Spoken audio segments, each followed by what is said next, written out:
Hello, this is Matt on the Moon Lambo channel. We got to talk about this SBF trial because I'm telling you, it is way more bizarre and ridiculous and offensive than I ever would have guessed.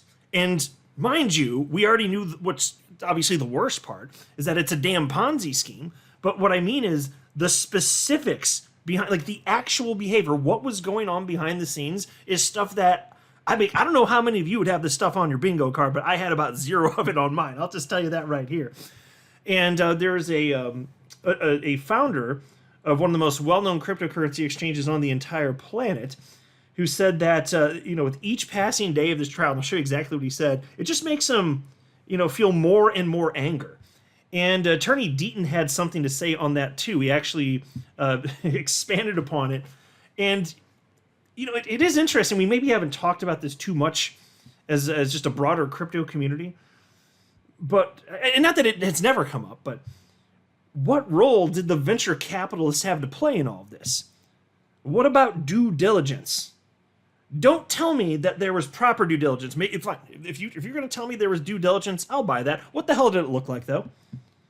What was that due diligence? Because I don't see how things got to the point where so much money flowed into FTX and it ended up having so many customers in such short order that they could pull off something, that they could so quickly pull off a Ponzi scheme of this magnitude. It's just astonishing.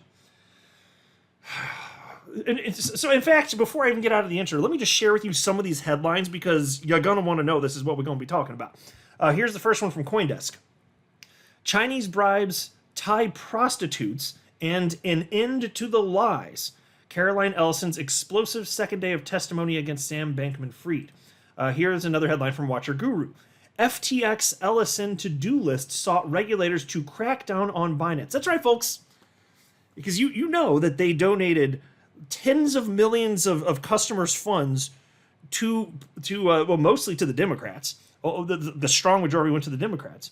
And they were getting pull from that, and they were trying to use that pull to take down the world's largest cryptocurrency exchange on the planet by volume, Binance. That's a real thing that is asserted here.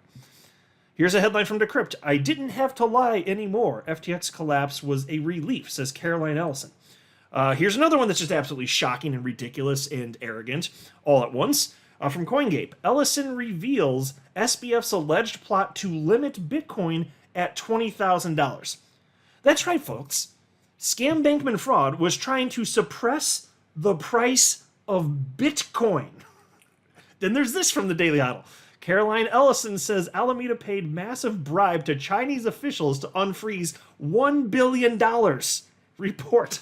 Okay, I wasn't saying it. I wasn't just saying it for the sake of saying it, that there's some crazy nonsense in here. It's like, this is what we're talking about. This is absolutely absurd. How is this real life? Before going further, though, I do want to be clear. I do not have a financial background of any kind. I am not offering financial advice. And you definitely should not buy or sell anything because of anything I say or write. I'm just an enthusiast who enjoys making YouTube videos about crypto-related topics, but just as a hobby and just for fun. All right, so there's a thread here. This was actually posted November of last year by an account called Cryptox. And they linked to an article which has now been removed, but it's an article from Sequoia Capital. And we got the screen grabs, and I'm not going to read the whole thing. It's not necessary for the sake of time, but I am going to read you a snippet, which is vomit-inducing. You've been warned. This snippet I'm about to read to you, once the words from my little Moon Lambo mouth into your ears in this particular order, it is going to cause, in some of you, a good amount of upchuckery. And I just want you to be warned, because maybe you're sitting on a nice new couch you got, maybe you're driving down the highway, and you could ruin your nice upholstery in your automobile. I don't want that to happen to any of you, so I'm just giving you fair warning here that this is vomit-inducing. So this is from a puff piece written by somebody over at Sequoia, and it's hard to believe this is real life, but I'm going to share this with you because this is what the founder of cryptocurrency exchange Kraken ended up responding to. Like, he shared this piece. And then Attorney Deaton responded also. But here's the article, which has since been removed from Sequoia's website. After my interview with SBF, I was convinced. I was talking to a future trillionaire.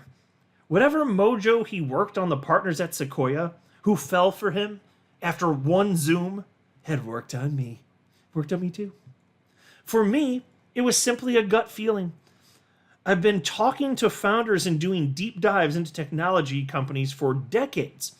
It's been my entire professional life as a writer. And because of that experience, there must be a pattern matching algorithm churning away somewhere in my subconscious. I don't know how I know, I just do. SBF is a winner. Whew. Let's pause here. So, making me feel a little bit queasy, but we didn't get to the worst part. I just gotta, I'm gonna take a little sip of water. Just prepare yourselves, folks. All right, here it goes. But that wasn't even the main thing. There was something else I felt. Something in my heart. Not just my gut. Am I reading a love letter? What is going on? Did these guys make up? I don't know what's going on here. He says, there was something else I felt. Something in my heart. Not just my gut. After sitting 10 feet from him for most of the week, studying him in the human musk of the startup grind. Who writes that? Studying him in the human musk of the startup grind? What the hell your problem is? Studying him in the human musk of the startup grind and chatting in between beanbag naps, I couldn't shake the feeling that this guy is actually as selfless as he claims to be. He's so selfless with of all of his customers' money. He's so selfless with it. Here, take it, Democrats. Okay. My God. So anyway, Jesse Powell, founder of cryptocurrency exchange Kraken, which, by the way, ended up having to settle with the SEC, paid a massive fine, tens of millions of dollars. He's been watching this stuff. Here's what Jesse Powell had to say about this. So he reposted the vomit-inducing thing I just shared with you. Jesse Powell reposted, and he said, each day of the SBF trial fills me with more and more anger toward the incompetent VCs who enabled this obvious fraud, which would have been uncovered by the slightest due diligence. We even warned them. One thing makes me feel better, though. Nobody is down as bad as this guy. He's got a little skull emoji. So yes, the VCs, the venture capitalists here, how were they not able to sniff this one out? How could they not figure this out? You would think that very minimal due diligence would result in this house of cards just crumbling on down. Attorney John Deaton reposted that from Kraken founder Jesse Powell, and Attorney Deaton wrote the following on social media platform X. Imagine trying your best to do everything the right way, and instead of receiving guidance and clear rules, you get told that you will be sued by the SEC unless you pay $30 million.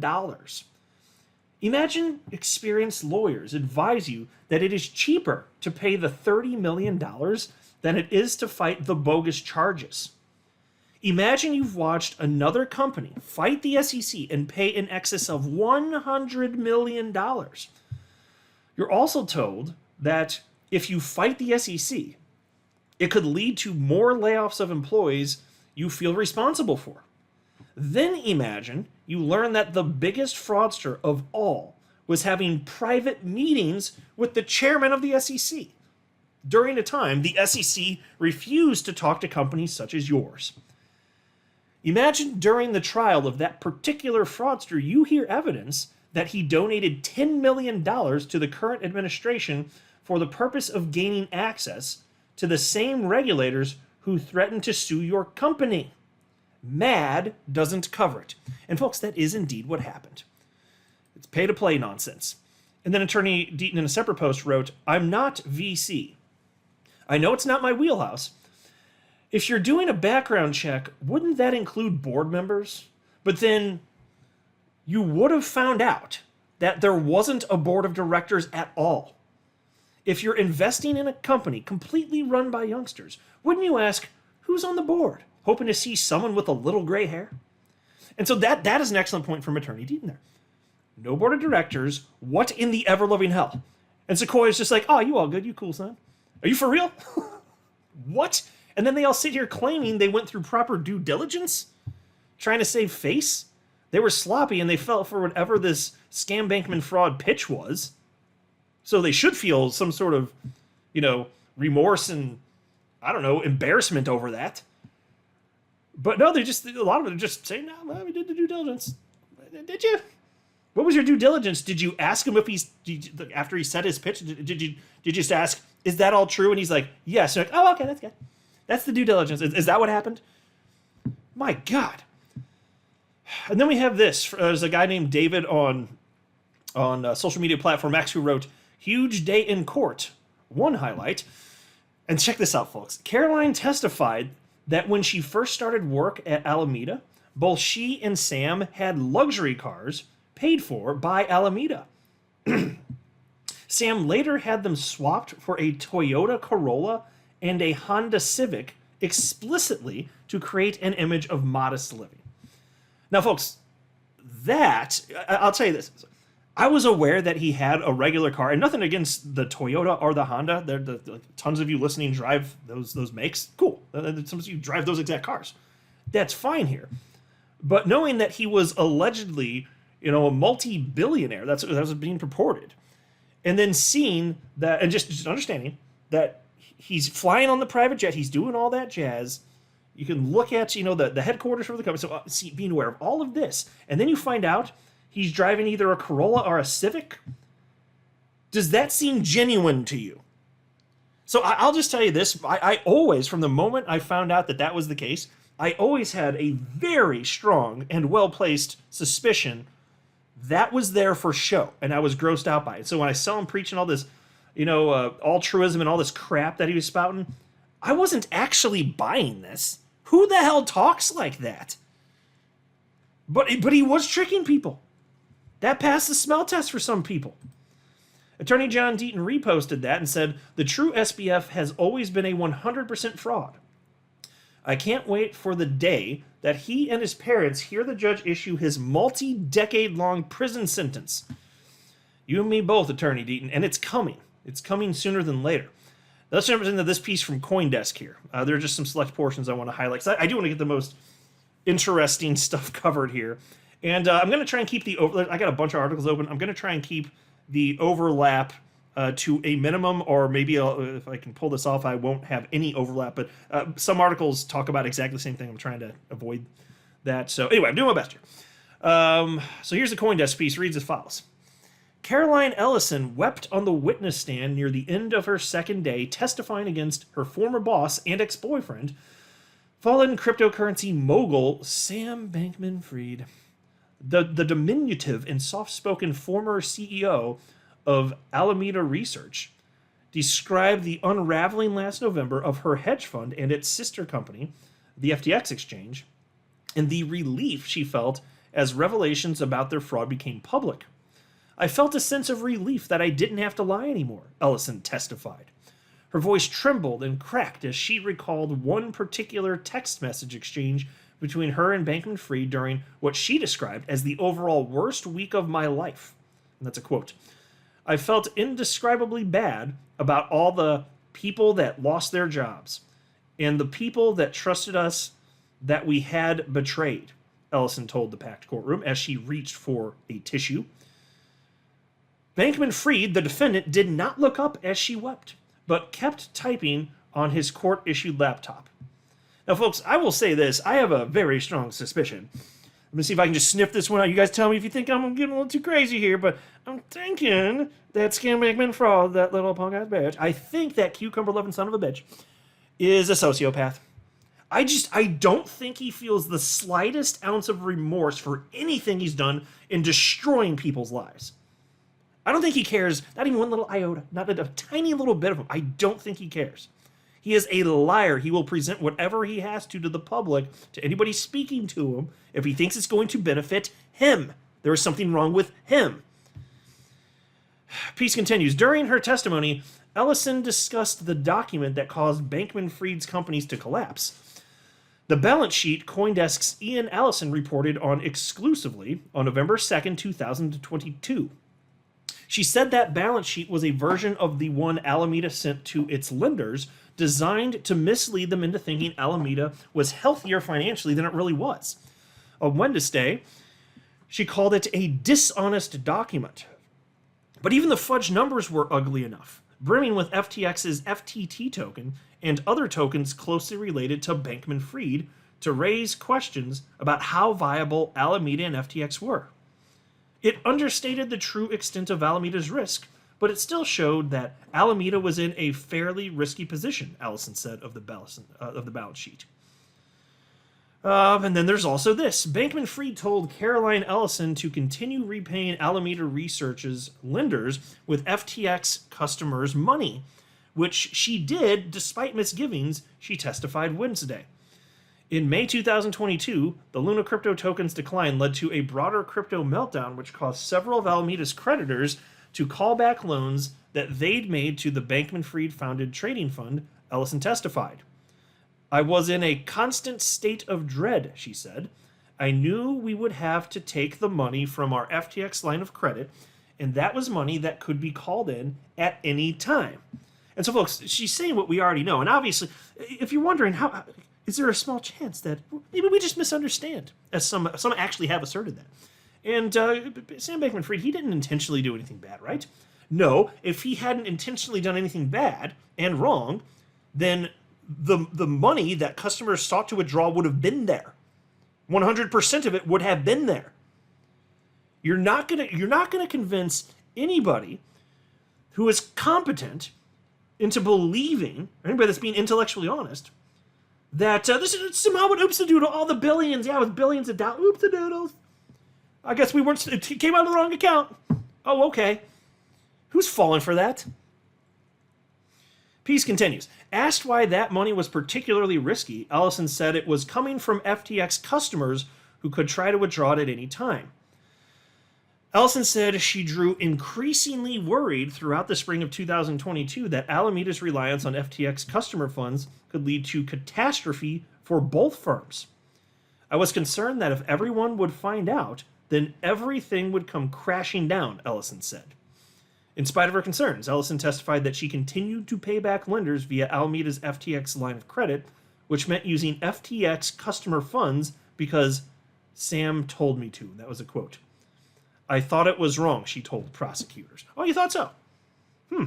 How about that? Now, she should be in jail for a long time, too. Now, I know she ended up taking a plea deal here. She's ratting out scam Bankman fraud. Okay, it is what it is. She should be in jail in prison for a very, very, very long time. And so I won't be surprised if she gets the lightest sentence here out of the three big ones anyway. You know, her and SBF and then, what's the other guy? Gary Wang. I think those are the three biggest anyway. I get it. They're going after SBF. I get it. They're going for the head of the snake. But it does kind of burn my biscuits knowing that she's getting a lighter sentence. She will. I mean, we'll see what the sentence is. We don't know yet. But it does kind of burn my biscuits just knowing that what's most probable is she's going to get a much lighter sentence than would be just. That's what bothers me. But let's get to the bribing of the Chinese officials because it sounds made up, doesn't it? I cannot wait to see the movies about this. So, I mean, there will be entertainment value, I guess, at least. Jesus, this is insane. Reads as follows. In the most salacious bit of testimony Wednesday, Ellison said she and a handful of FTX and Alameda executives paid a large bribe to Chinese officials to secure funds that had been locked on Chinese exchanges. Neither FTX nor Alameda was involved in the investigation, which Ellison said involved an entity which at one point traded with Alameda and was being probed for money laundering. Judge Lewis Kaplan, who was overseeing the Bankman-Fried trial, said the bribery anecdote was relayed to the jury to illustrate Bankman-Fried's trust and confidence in Ellison and to speak to motives, not because Bankman-Fried was being charged with crimes in relation to alleged bribery. He did not mention that Bankman-Fried is currently scheduled to go on trial again next spring on bribery and other charges. After the FTX/Alameda team initially failed to secure the funds through negotiation with the Chinese government via lawyers, Ellison said they then tried, and again failed, to release the funds through a scheme involving the creation of fake exchange accounts using the identities of Thai prostitutes. Folks, I am not making this. This is a real thing in life that has unfolded. What in the ever-loving hell?